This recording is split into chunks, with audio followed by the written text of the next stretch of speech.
Bueno, nos encontramos acá para conversar, que me parece que esta es la importancia de conversar, sobre un tema que estamos trabajando con una amiga, Paula Vició, hace un tiempo, sobre la crisis de la democracia en tres dimensiones. Uno que tiene que ver con el entorno, el cambio del entorno. El segundo tiene que ver con los liderazgos, es decir, cada contexto demanda cierto tipo de liderazgos. Y el tercero es cómo se diseñan las administraciones públicas, qué capacidad tienen las administraciones públicas en el nuevo contexto de responder a las demandas y expectativas de la sociedad. Porque la política y la acción de ganar una elección es importante, pone una agenda, pero al final de la historia la gestión de las políticas se hace a través de las administraciones públicas. Entonces es muy importante ver si esas administraciones responden o no. El segundo punto que quería instalar antes de comenzar es que cuando empezamos a trabajar esto con Paula nos dimos cuenta que difícil encontrar respuestas a este momento tan complejo. Y también es muy difícil encontrar las preguntas que nos llevan a esa respuesta. Por eso dijimos, sabemos algo que no sabemos mucho. Así que la idea es trabajar en entrevistas y aportar ideas de gente que está en esto, que sabe, que tiene una mirada. En ese sentido, le agradezco a Ana, primero, la aceptación a venir en este momento complejo con sus viajes. El segundo, que aporte su mirada, sus conocimientos. Lo tercera, gracias que te daría es por el tono. Te veo seguido en tu participación en el programa de Odisea y siempre tenés un tono que a mí me está muy agradable, que es calmo.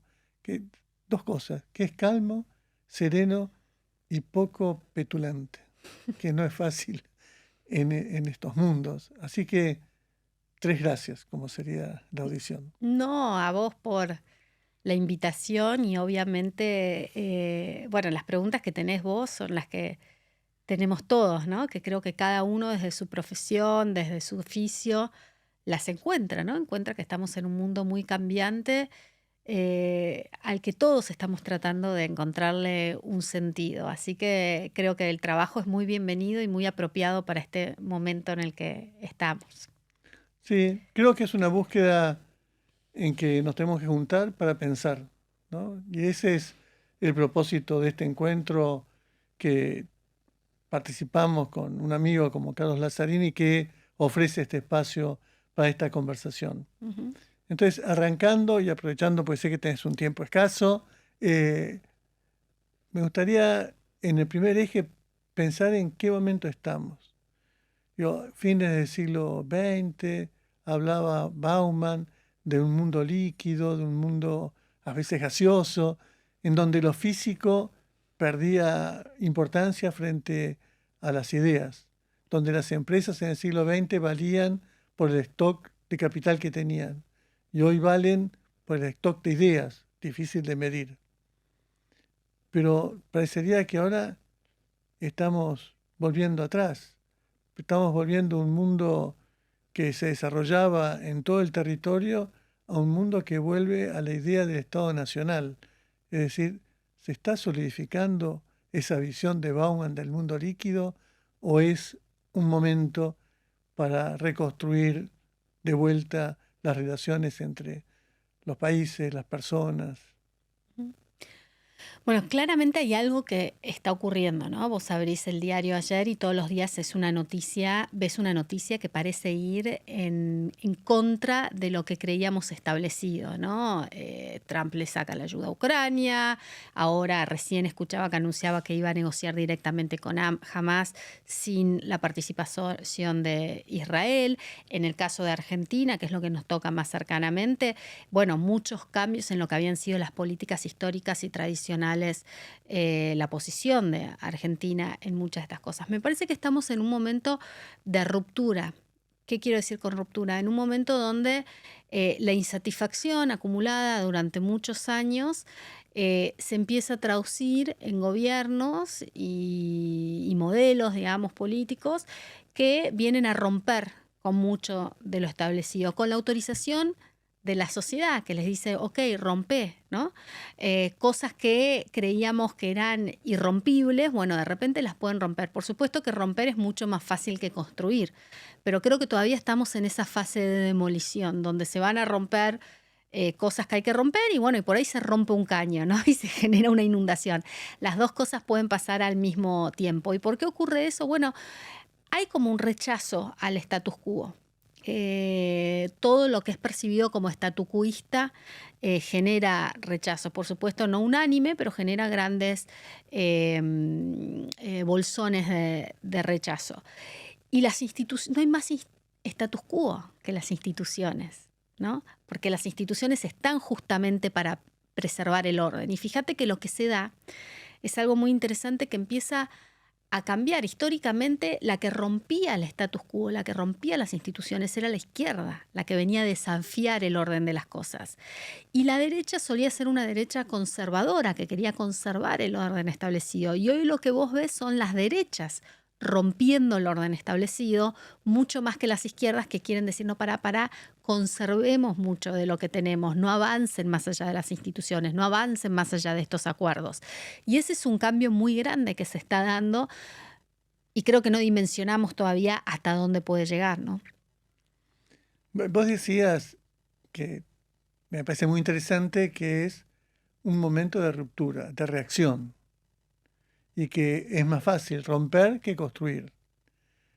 Estamos en ese momento de quiebre y nos falta un segundo momento de construcción. Se están, a ver si lo pongo de esta manera, es decir, hay una ruptura de enojo con el sistema democrático a partir de su falta de resultados y su incapacidad de repensarse en un mundo más complejo. No sé si es claro, pero... Sí, te escucho. Claramente hay una desconfianza. Yo creo que a veces cuando hablamos de democracia, nosotros que estudiamos eso y somos demócratas, lo sobreintelectualizamos. Y pensamos que la gente está pensando en la democracia, pero no hay nadie pensando en la democracia. La gente está pensando en, bueno, la educación de mis hijos es mejor o peor, mis posibilidades, mi salario es mejor o peor, mis posibilidades de comprarme una casa son mejores o peores. Y vienen muchos años donde la gente siente que, por eso yo me gusta más hablar de status quo que de democracia, que la situación actual no le está resolviendo esos problemas. Entonces quieren cambiar la situación en la que está. Y eso, por supuesto, se lleva puesta muchas instituciones de la democracia. Pero lo que hay es una insatisfacción con la calidad de vida, quizás con las expectativas que tenían para ellos y lo que la realidad les dio, ¿no? Viste que a veces uno a los 20 años cree que va a llegar muy lejos, después llegas a los 50 y decís, uy, bueno, no, al final no logré hacer tantas cosas con mi vida. Bueno, un poco eso que está pasando, que mucha gente dice, bueno, al final esta situación, este status quo que yo tengo ahora, no me está resolviendo mis problemas, probemos con algo diferente. Si es un rechazo a la democracia o no, yo creo que va más allá de eso. La democracia puede ser con democracia o sin democracia. De hecho, cuando vos mirás, creo que el Wall Street Journal había hecho un gráfico muy interesante a fin del año pasado, que miraba que era la primera vez desde la Segunda Guerra Mundial que todos los países desarrollados que habían tenido elecciones habían votado más por el cambio que por la continuidad, ¿no? Entonces eso vos lo tenés que leer. ¿Es un giro a la derecha? ¿Es un giro a la izquierda? ¿O es realmente una manifestación de una insatisfacción que hay? Y por supuesto vos para revalidar credenciales tenés que tener resultados. Y esa es la pregunta del millón.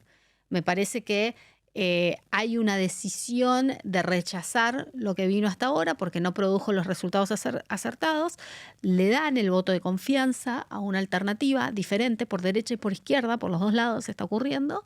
Y a esa alternativa diferente, bueno, está rompiendo muchas de esas cosas y la pregunta es, ¿va a construir algo nuevo o no va a poder construir?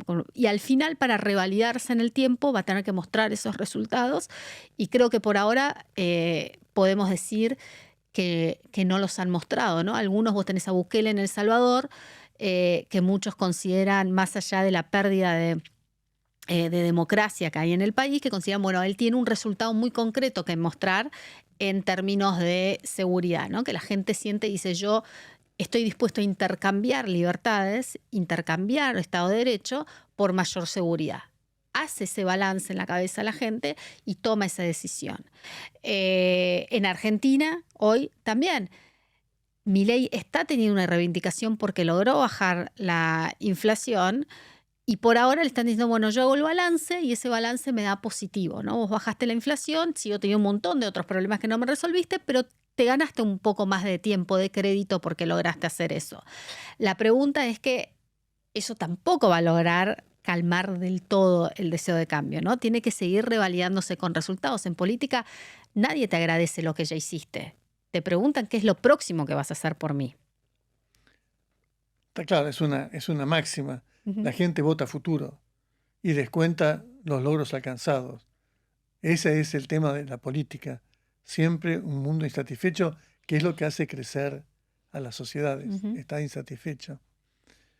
Una cosa que vos decías en este momento de conflicto, sin ser experto, ni mucho menos, del conflicto internacional, uno ve a los conflictos de Trump, eh, las tensiones que produce, y si uno ve diferente el tema, la relación Trump-Zelensky, esa conferencia de prensa tan impactante en la Casa Blanca, pero por otro lado, uno puede decir, pero antes hablábamos de cómo armar armas para que la guerra continúe y se defiende, y hoy, seguramente mal y no o inadecuadamente, se empieza a hablar de una paz. Ese es el cambio que esas provocaciones son parte de una estrategia, parte de una manera. ¿Cómo las ves sin ser experta?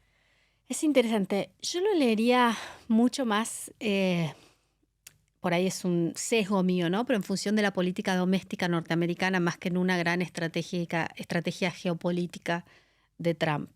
Em, Hay dos cosas que te diría. Cuando fue la campaña el año pasado, vos le preguntabas a los votantes indecisos, los votantes swing que iban a votar, ¿no? Bueno, ¿cuáles eran las razones para votar por Trump, ¿no? Bueno, era difícil de explicar, ¿no? Había cosas muy intangibles, bueno, es más fuerte, se planta más.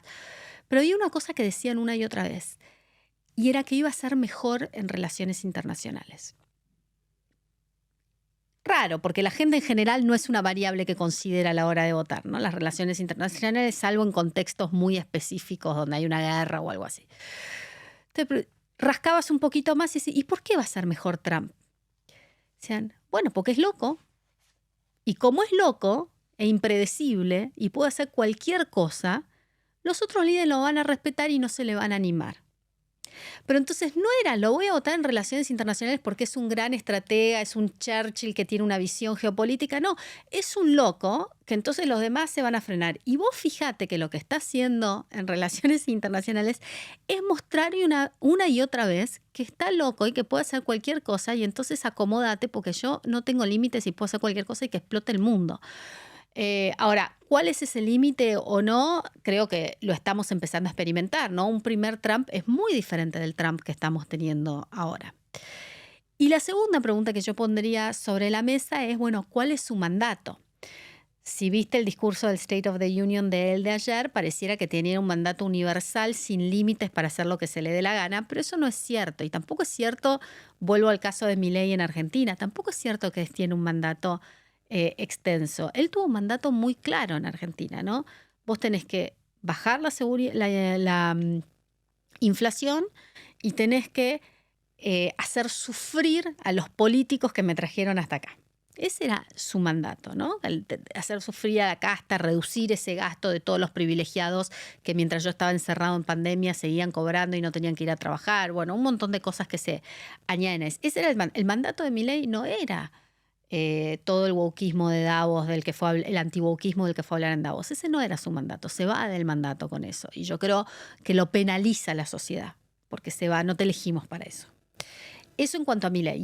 Y fíjate, Milei, la primera entrevista que da, que si no me equivoco se la da Dorni cuando lo eligen, a él le preguntan cuál es tu mandato. Y él lo tiene en ese momento clarísimo. Él dice, yo tengo un mandato claro. Tengo que bajar la inflación, mejorar un poco la inseguridad y el resto la vida, dice él. dice el resto de la vida. Yo, claro, entendió todo en ese momento, pensé, pero bueno, el poder vos viste cómo es. En el caso de Trump, el mandato de Doge no es su mandato. El mandato de Elon Musk ahora, ¿no? De reducir el Estado, reducir los gastos, reducir... Eso está fuera de su mandato. Su mandato tenía que ver con bajar la inflación, que en realidad en el caso de Estados Unidos no es inflación, sino que es el costo de vida, ¿no? Sobre todo lo que tiene que ver con vivienda y con productos de primera necesidad. Es un poco eso el mandato. Y entonces todo esto es nuevo y está fuera de su mandato. ¿Y qué impacto va a tener? No sabemos. Sí sabemos que las primeras encuestas que han salido no han sido muy beneficiosas para Trump, ¿no? Entonces, hay un tema ahí con el mandato que me parece que hay que seguir muy de cerca, ¿no? Porque tienen un mandato claro para destruir, pero no hay claridad en la construcción de qué es lo que va a venir hacia adelante. No hay una claridad de una visión de yo quiero hacer esto para Argentina, Estados Unidos o el país que fuera. Es más, esto que venía hasta ahora no lo queremos más y lo vamos a destruir. Entonces, en esa parte tienen un mandato y un apoyo claro, y cuando empiezan a querer construir es el problema de las wikiprotestas, ¿viste? Cuando decís vos la wikiprotesta, hay mucha gente protestando, pero cada uno está protestando por una cosa diferente. Bueno, había un montón de gente enojado con lo que teníamos, pero hacia adelante por ahí todos quieren una cosa diferente y esa necesidad es mucho más difícil de satisfacer. Es muy interesante lo que decís, porque bueno, hay cosas que venimos viendo. Y cuando uno habla de complejidad, ¿no? Es decir, nosotros tengo una manera de encarar los temas diciendo, bueno, si hablo de complejidad tengo que decir cuáles son las dimensiones exactas por las cuales yo entiendo complejidad. Entonces digo, complejo es un mundo en que es un mundo global, donde los virus viajan en avión y te entran a tu sistema nacional, donde la droga y las armas no tienen control de estados nacionales, los flujos financieros son complejos. Es un mundo complejo, pues veloz e intenso como nunca. Entonces todo pasa en minutos.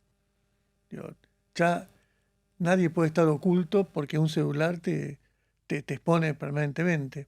Es complejo porque hay cada vez más actores sociales que intervienen, ¿no? Estabas en el siglo XX y decías, vamos a hacer un acuerdo económico y social, y decías, bueno, llamamos a los sindicatos, llamamos a la política, algunos llamaban a la iglesia y los empresarios, y ya lo arreglaba. Hoy es un lío, porque hay un montón de actores que no son capaces de formar gobierno, pero son capaces de obstruir tu plan de gobierno.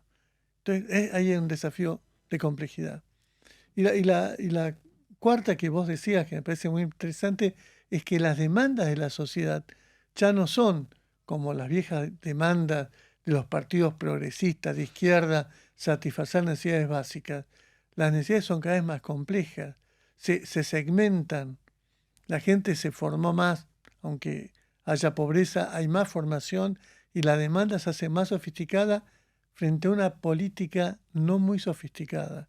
Ahí pienso en el rediseño del sistema democrático y cómo piensa la política y los partidos políticos, cómo intervienen en ese mundo tan complejo. No sé cómo lo ves. Yo me acuerdo un amigo que militaba en un partido político y decía, nuestro problema es que nosotros no hacemos organizaciones sociales que sean de nuestro partido. Entonces él pensaba, digo, ¿cómo metía dentro de los partidos las demandas de los ambientalistas?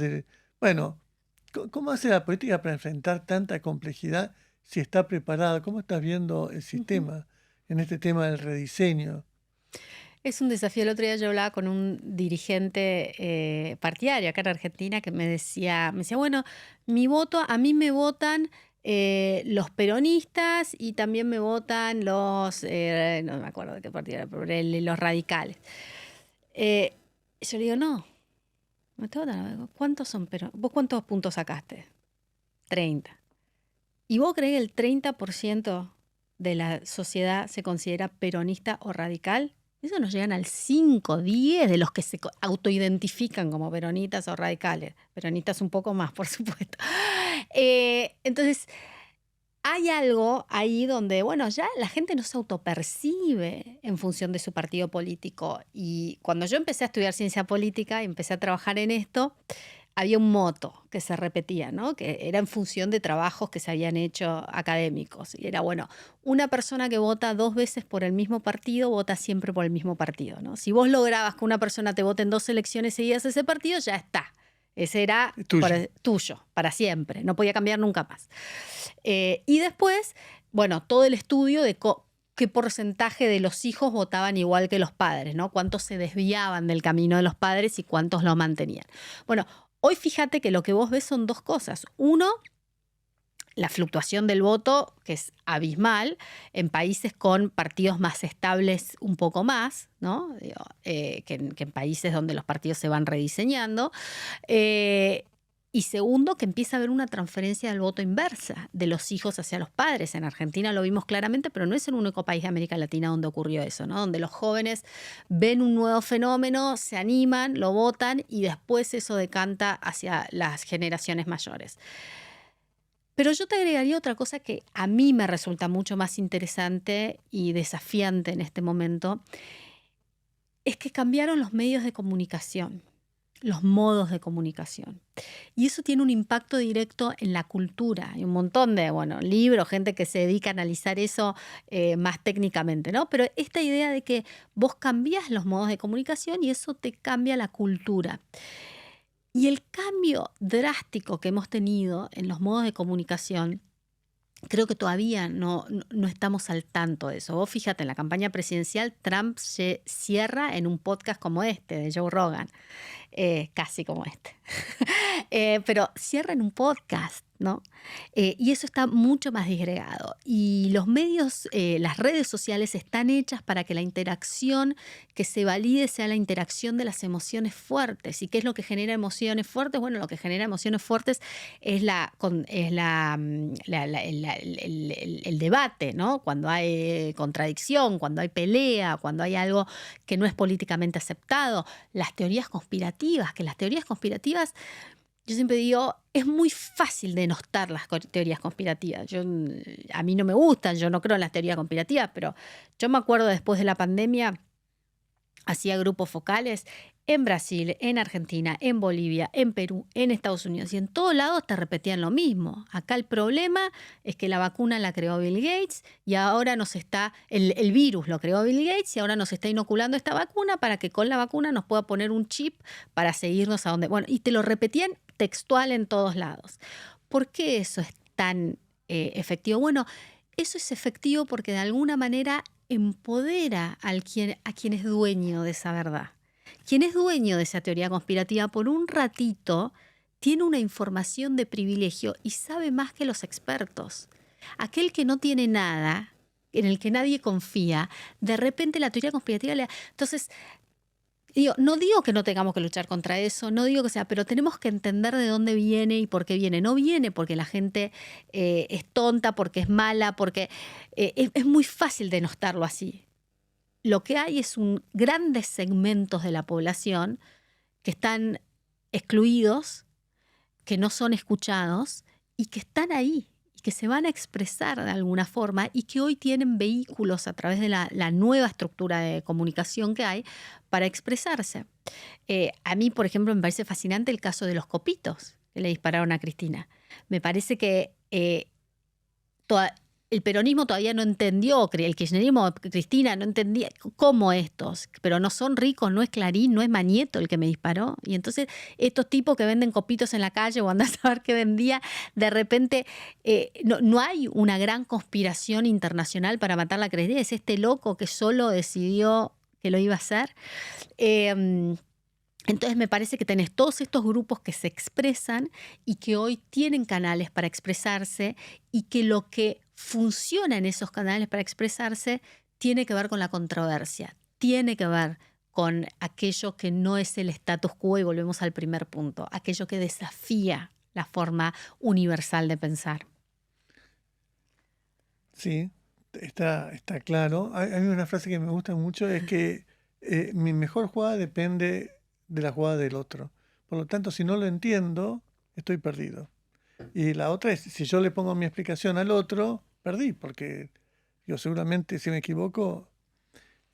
entonces, cuando digo el sistema político no está entendiendo lo que pasa, las reacciones tienen que ver con, y las conspiraciones y las teorías conspirativas, aparece con una gestión política poco comprensible, poco capaz de entender al otro y de poner explicaciones desde la clase política tradicional, la ideología, mi ideología, esto es, y al final te convierte la izquierda en retardataria y la derecha en progresista, una cosa rara. Entonces, hay de vuelta el tema de la falta de adaptación del sistema democrático. Yo hace años hablaba con Ricardo Lagos, el presidente de Chile, decía yo, nosotros somos de un partido progresista, socialista, y fuimos formados para satisfacer las necesidades del pueblo trabajador, necesidades básicas, y ese pueblo ya no es el mismo. Y no entendemos qué está pasando, ¿no? Entonces, en esta idea, ¿no es que está pasando que cada vez hay más actores en el sistema político y el sistema de gobernanza tiene las mismas sillas? Como que no hay una teoría de la silla invertida, que es un juego diferente al de la silla que conocemos, no sé si seguramente lo conocés, pero hay 10 sillas, la gente juega, van sacando una silla. En el sistema democrático parece que hay las mismas sillas de siempre, no las sacan, pero se agregan nuevos actores que quieren decir cosas. Y el sistema de gobernanza sigue estando estructurado en el mismo juego, los mismos actores, los mismos puestos, y que no se han adaptado a recibir los aportes, los partidos políticos más abiertos, con lo cual si me dejan afuera, y genero mis propias teorías conspirativas. Si estás afuera es porque vos tenés el poder. Ujú. Y si son esta teoría, cuando un grupo de gente hace algo, si estás adentro del grupo, es un grupo de amigos. Ujú. Y si estás afuera del grupo, es un grupo mafioso que quiere atacarme. Ujú. Entonces, de vuelta, insisto, y de pronto te molesto, es este tema de falta de adaptación de las sillas del sistema democrático, del sistema de gobernanza y cómo se articula, y no porque lo sepa, sino porque tengo una duda. Ujú. Digo, cómo se articula este sistema que no resiste tener los mismos diseños de hace 50 años. Definitivamente. Te lo rompo varias cosas. Carlos Pañi habla siempre de una metáfora que a mí me parece muy linda, que dice, porque la política se transformó en un circo sin audiencia, ¿no? Que la gente se fue del Claro. circo y el circo sigue estando allí, los payasos haciendo malabares, pero no hay nadie mirándolos. Y en conexión con eso, el año pasado, en uno de los perfiles de Milei que hizo el New York Times, pusieron una cita del jesuita Sarasa, sí. Y él dice, bueno, el Estado va a hablarle a los pobres en las villas y en los barrios pobres, diciéndoles lo que les va a dar, y los chicos están vendiendo cripto y las chicas están vendiendo OnlyFans, conectados con el mundo sin intermediación del Estado, ¿no? En una realidad paralela donde ya casi ni siquiera importa mucho lo que pase con el gobierno en Argentina, porque yo vendo OnlyFans, qué sé yo, al mundo, a un ruso, qué sé yo, el que me lo compre, desde mi casa, ¿no? Y me pagan en una cuenta quién sabe dónde. Entonces, se queda sin herramientas, pero ¿y entonces yo qué le ofrezco? Lo regulo, pero no quieren que lo regule. Entonces, ¿qué hago? ¿Qué le ofrezco? ¿Cuál es mi visión para ellos, ¿no? Entonces, me parece que empieza a darse mucho eso, donde decís, bueno, yo tengo estas sillas, ¿no? Que vos bien decías esa metáfora, pero la gente está afuera, en otro lugar, ¿no? Y no se están tomando las decisiones ahí y yo ya no tengo cómo agarrarlos, cómo regularlos. Y lo mismo pasa un poco con el Estado. Vos fíjate, Biden hizo la ley de infraestructura enorme que hizo, que pasó millones de dólares. Y ejecutó gran parte de eso. Pero el proceso burocrático de ejecución de eso es tan lento y la llegada es tan lenta que que no lo pudo capitalizar nunca, ¿no? Y es parte de lo de lo que la gente quiere romper. Bueno, dámelo directamente a mí, ¿no? Y que los demócratas en Estados Unidos y muchos de los institucionalistas, también acá en Argentina y en otros países, empiezan a decir, bueno, yo quiero defender estas instituciones. Quiero defender el Congreso, quiero defender muchas de las reglas no escritas incluso. Pero tenés enfrente una sociedad que dice, y a mí, por mí pasala por arriba. Si estas reglas no escritas no me resuelven mi problema. Bueno, porque muchos de estos problemas los van a ver cuando esas reglas efectivamente no estén, ¿no? Preguntale a los venezolanos.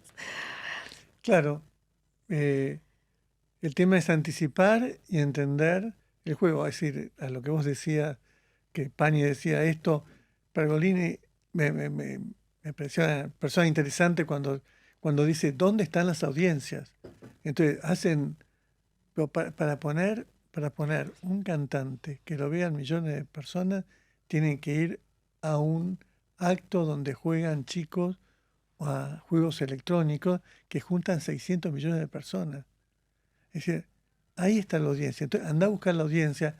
Parecería que la política se quedó jugando su propio juego, creando sus propios problemas, resolviendo los problemas que crea y se olvidó de lo que iba a la política, de resolver los problemas de la gente. Con lo cual hay una distancia muy grande entre la conversación política, institucional, dirías vos, Uh-huh. y los chicos que hablan otras cosas. Y ahí, ¿cómo ves la construcción de una nueva narrativa que permita acortar esa distancia? Por supuesto, tienen la solución millones, ¿vale? ¿Cómo percibís, por dónde irían esa nueva narrativa para la política poder acercarse a la gente?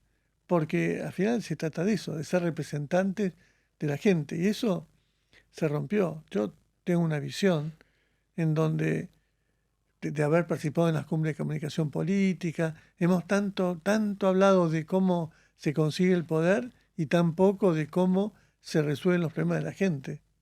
Se invierte fortuna, vos sabés, sos experta, se invierten fortunas en llegar al poder, estudios, y muy poco en cómo se hacen las políticas. Entonces se toman atajos como esto, si el Estado no me sirve, los movimientos sociales que están más cerca, porque están más cerca solucionan el problema. Y después fallan. Uh-huh. ¿Cómo ves esas narrativas, estas historias? Bueno, empiezo un poco validando lo que vos decís. Hay un artículo lindísimo que ya de tener como 3, 4 años, que lo escribió Andrew Yang. Andrew Yang fue uno de los candidatos en la primaria demócrata, en la de Biden, que no pasó obviamente la primaria, ¿no? Pero él escribió un artículo y en todo el artículo él cuenta cómo ser candidato a presidente y el proceso de una campaña conspira contra ser un buen estadista. Entonces él dice, y acá voy en contra de mi propio oficio, ¿no? Pero él dice, bueno, todo lo que te requiere ser un buen candidato es todo lo que no necesitas para ser un buen estadista. Vos para ser un buen candidato tenés que pasarte gran parte de tu tiempo en ambientes con gente rica, convenciéndolos que te den plata para la campaña. Eso es una gran proporción de tu tiempo como candidato. Bueno, eso no te sirve nada para estar más en contacto y en cercanía con la gente y lo que sufre la gente, ¿no? Estás rodeado constantemente de gente que te dice que sos maravilloso y que todo lo que decís está bien y que además sos lindo y todo. Bueno, eso lo que hace es que en tu cerebro empieza a generar lo que se llaman las marcas del poder, ¿no? Que después se hablan libros, digamos, de gente que ha escrito sobre eso, ¿no? Y todo esto va generando una distancia entre la realidad y la percepción de la realidad. Y el candidato empieza a vivir en el mundo de la percepción de la realidad, que no es el de la realidad. Hay pocos que son buenos candidatos y después buenos estadistas. Algunos logran suplirlo porque tienen un buen entorno y otros no logran suplirlo. A mí me parece, por ejemplo, interesante, fíjate que de los 3 últimos presidentes de Argentina, su jefe de gabinete En este caso, en el último con Milei no, porque Santiago Caputo no es jefe de gabinete, pero prácticamente. Fueron sus jefes de campaña, ¿no? Para Alberto Fernández fue Santiago Cafiero, Sí, para Macri fue Marcos Peña. Marcos Peña, y ahora el rol que ocupa en el gobierno Santiago Caputo. Entonces, es interesante cómo no hay una diferenciación, esta idea de la campaña permanente, hay una continuación entre los requerimientos como candidato en los requerimientos de gobierno. Yo me acuerdo una vez, mi ex jefe Stan Greenberg, que había trabajado en la campaña de Mandela, siempre me contaba que en el auto, cuando él iba a asumir, le dice, bueno, lo que vos quieras hacer, hacelo en los primeros 10 días. Lo que de verdad quieras hacer, tu deseo más preciado. Porque si no lo haces en esos primeros 10 días, después no lo vas a poder hacer. Pero me parece que esa separación entre la campaña y el gobierno está cada vez más entremezclada, en parte por la comunicación, ¿no? Que antes vos hacías la ronda de prensa a la noche y se publicaba en el diario a la mañana, ahora ya no tenés ni siquiera ese tiempo porque es todo constante, ¿no? Un contenido constante que hay que generar. Y nada, y me parece que eso tiene un impacto en la forma como gobernamos y cómo gestionamos y las soluciones que les podemos dar a las personas. Sí, uno ve, y no sé cómo lo ves vos, hay un momento intenso de campaña, duran poco, están ultra centralizadas en la figura del candidato, porque bien sabés, los mensajes nos llegan mucho, así que no pueden ser confusos. La figura es el líder que concentra el mensaje. La gente se supone que entiende o toma 3 o 4 mensajes, así que no puede ser demasiado complejo. Esa es la campaña, intensa, veloz, con súper especialistas, muy cuidados. Uh-huh. Y el gobierno es totalmente diferente, porque se gestiona a través de las administraciones públicas. Pero 500.000 de personas, ¿querés hacer una política? 500.000 de personas tienen que estar compenetradas cuál es la estrategia, la manera y también la comunicación, porque al final el que comunica es lo que se dice, es que está en la última milla, Uh-huh. el que comunica más. Claramente en el gobierno de Macri, Marcos Peña era un estratega muy importante, tenía un discurso muy importante, pero una cosa es eso y otra cosa es gestionar el gobierno, donde no hay una ultracentralización, sino hay una descentralización de la comunicación. Pero, y si le sumás a eso elecciones cada 2 años, estás viviendo prometiendo, prometiendo, prometiendo e incumpliendo, incumpliendo, incumpliendo. La gente se desilusiona y se enoja y se indigna.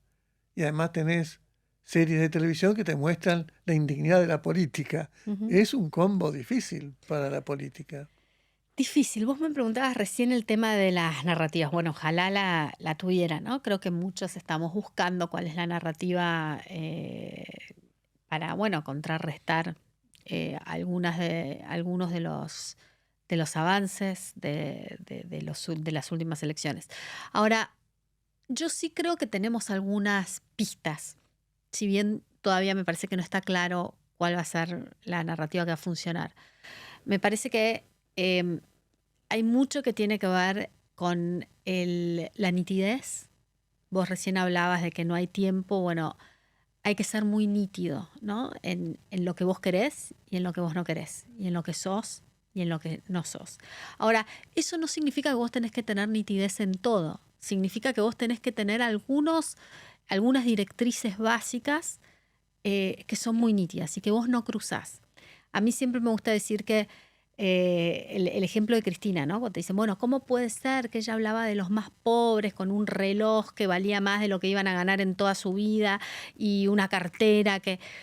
Ella podía, porque cuando importaba, ella tenía claro de qué lado estaba. Y estaba del lado del que tenía que estar cuando importaba. Entonces después ella podía estar con el Rolex, porque los que estaban ahí sabían que ella era muy nítida en ese eje. Entonces, ese me parece que es algo claro, que hay una demanda cada vez mayor. El segundo punto tiene que ver para mí con la autenticidad. Tiene que ver con que la gente valora más y cada vez más que el candidato que tengas enfrente sea quien es, aun cuando yo estoy en desacuerdo con él. Por eso, para mí, el problema de Libra de Javier Milei es mucho más dañino para él, la entrevista posterior en la que se ve que hay alguien que le dice qué es lo que tiene que decir, que el problema de Libra en sí, porque Milei no lo eligieron por la transparencia, no fue la elección de la Rúa, fue diferente. Y entonces lo eligieron porque, bueno, acá al final viene un tipo que sí será un loco, pero me dice lo que realmente piensa, ¿no? Y el tercer punto me parece que tiene que ver con romper las ataduras del status quo, animarse a romper órdenes preestablecidos. Y ese para mí es el más riesgoso y el más preocupante, porque te repito lo que decíamos al principio, cuando vos rompes, bueno, rompes un montón de cosas que habría que romper y por ahí en ese romper rompes un caño, ¿no? Y empieza a salir el agua y después no tenés cómo taparlo. Entonces, creo que esas son 3 demandas que deberían estar presentes en una narrativa exitosa en este periodo en el que estamos.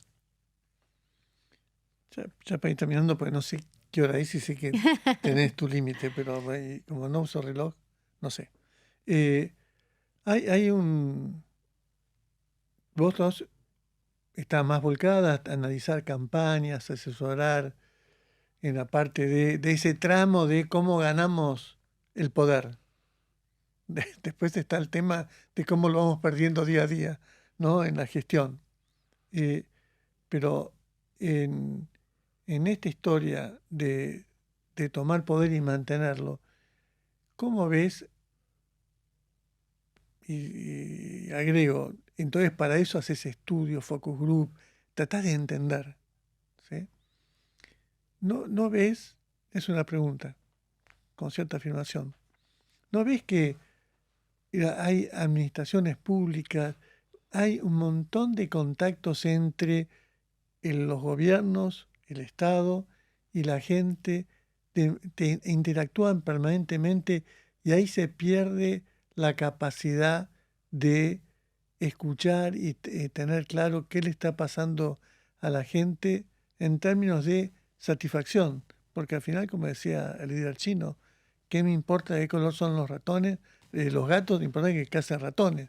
Digo, pero tenés administraciones, la ANSES, tenés el riesgo de trabajo, tenés vialidad, tenés... y no hay interacción, no hay escucha, no hay una sordera política muy concentrada en sus propios problemas y tendría un montón de medios de escuchar, además de las encuestas que se puedan hacer, mucho más prácticas.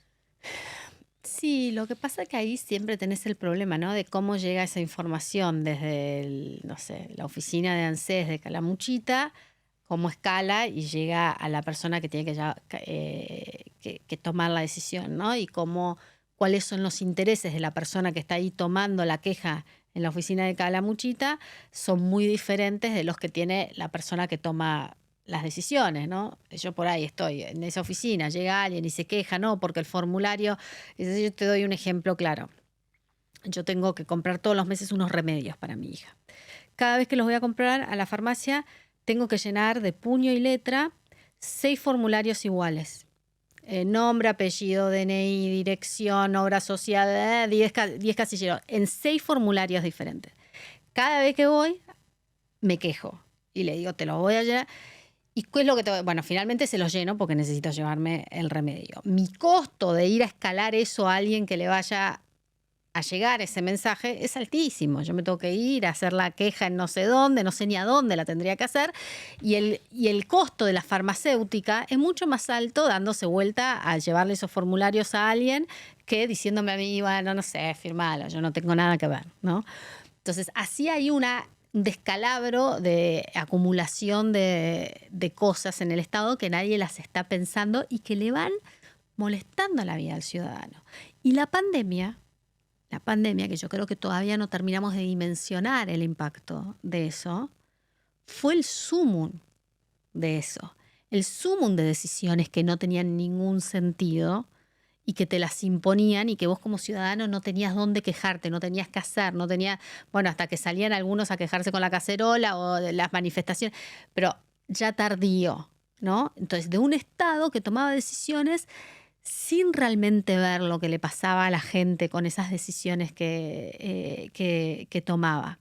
Y lo ves una y otra vez, ¿no? Con medidas de cosas que estaban exhaustas ya, ¿no? Entonces, que tienen los políticos ataduras ideológicas, no, eso no lo podemos hacer porque va en contra de nuestra ideología, no le vamos a cobrar a los que vengan a la ciudad, a los que vengan a nuestra ciudad o nuestra provincia a atenderse de otra provincia, no les podemos cobrar, o no podemos cobrarle por la educación a los que no son argentinos o por la salud. Pero cosas que cuando vos las pensás y ahora, bueno, es de sentido común, ¿no? De sentido común, que no nos da para atender a quien cruce la... O sea, no, ningún país del mundo hace eso. Pero había una atadura que ninguno se animaba o tenía la audacia de ser el primero en hacerlo o decirlo, ¿no? Hasta que llega alguien que no tenía esas ataduras, ¿no? Por eso a mí también me gusta usar mucho la analogía de Milei del libro de David Grohl. David Grohl es el baterista de Nirvana. Entonces él cuenta, porque yo cuando lo leí, justo cuando empezaba Milei, dije, claro, esto es lo que le pasó. Él cuenta y dice, yo aprendí a tocar la batería, mis papás no tenían para, la mamá vivía con la mamá, no tenía para mandarme a clases de batería, bueno, y aprendí a tocar solo, escuchando música con una almohada y unos palitos. Así aprendí, como yo creí que se tocaba la batería. Tanto es así que él cuenta que cuando ya tocaba casi semiprofesionalmente, un día viene un baterista de Verde y le dice, no, pero David, estás agarrando los palitos al revés, la punta va para el otro lado, ¿viste? Eh, y, y él dice, yo pude crear la música que creé porque no tuve educación formal en la música. Y para Milei, y para Trump, si querés de alguna manera, y para muchos de estos líderes outsiders, es lo mismo. Milei no tenía muchas de estas restricciones, que los demás, como Larreta, por ejemplo, que dice que desde los 5 años quiere ser presidente, él tiene una visión de cómo tiene que ser un presidente, qué hace, qué no hace, qué dice, qué no dice, qué aprueba, qué no aprueba. Milei no tenía todo eso. Entonces, estaba tocando la batería del gobierno como se le daba la gana que creía. Y eso generó una reacción, la reacción en la oposición, que ahora están empezando a dispersar, pero que mucho tiempo estuvieron descolocados porque no cumplía. A mí una vez un político al principio del gobierno me dice, no, lo que pasa es que si yo le voto eso, después soy yo responsable y él no es consciente de las consecuencias, pero yo sí. Bueno, y es lo mismo que le pasa a Trump ahora en política internacional. Es un loco, bueno, qué sé yo, por ahí lo hace y tira la bomba atómica, ¿no? Por ahí, ¿viste? Entonces, ¿yo qué hago? Entonces los deja todos que funcionaban con ciertos entendimientos de qué es lo que se hacía o no se hacía. Llega uno que toca la batería de otra forma. Y entonces los demás no saben cómo reaccionar a esa música. Muy interesante la metáfora. Sí. Pues me parece que no hay tanto un problema, hay tanto un problema ideológico como una construcción de pensamiento, esa hipervaloración de lo experto, ¿no? Entonces me parece que ahí la pandemia de vuelta es como el compendio de todo lo que no sabíamos y repetimos los saberes adquiridos. Es decir, yo siempre pienso, digo, enfrentamos el siglo XXI, yo ya me fui de esta historia, pero digo, enfrentamos el siglo XXI con líderes que se formaron en el siglo XX, con las formas de pensar. Entonces, hay una forma de pensar experta. Es decir, a mí me parece siempre una locura de pensar que hacemos leyes para siempre, en vez de hacer leyes aprendientes. En un mundo de cambio, hacemos leyes. Y las leyes deberían tener, miren, esta ley es para tal resultado. Hacemos la ley de alquileres. Y queremos que haya más alquileres para la gente. A los 3 meses vamos a evaluar. Si no hay, cambiemos la ley.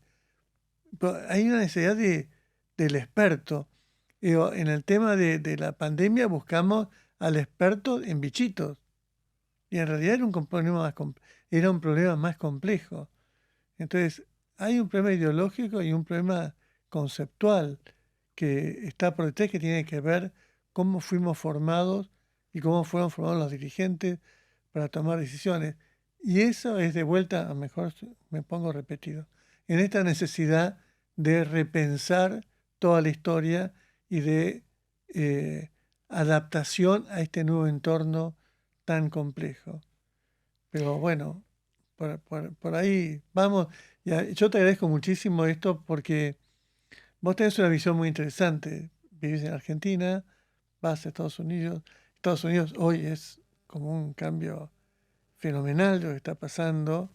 Tiene semejanzas con lo que pasa en Argentina, tiene muchísimas diferencias, porque en realidad lo que vos decís, los mandatos son diferentes. Al final cada presidente llega a resolver un problema y ese problema es, creo que hay menos estadistas de lo que uno cree. Entonces los presidentes llegan a resolver los problemas del aquí y del ahora, que después se van a transformar. Por eso, no sé cuál es tu experiencia, los presidentes que llegan y ganan, y después llegan a primer votación intermedia, vuelven a ganar, pero siguen repitiendo las mismas cosas y pierden después porque le cambió la agenda, ¿no? Esa manera de estar rodeado de un círculo de halagadores en vez de personas que procesen tecno y políticamente los problemas. Así que bueno, te agradezco muchísimo que viniste y que esta conversación, esperemos que seguir conversando. A vos, me voy con lo de las leyes aprendientes que me encantó, me lo voy a incorporar. Hoy trajimos a un amigo de España que, no sé si lo conoces, al filósofo, a Daniel Innerarity, que me parece un tipo pensador en habla española de lo más notable. Además es vasco. Hicimos todo un trabajo en esta historia, es decir, ¿cómo podemos hacer instituciones que legislen de aquí para siempre? ¿No? Y bueno, hay un montón de cosas para cambiar estas cosas. Te agradezco de vuelta muchísimo y me encanta tu manera de expresar, porque creo que es eso, estamos llenos de dudas, así que las certezas a escaparles. Un Gracias, placer, Ana. gracias.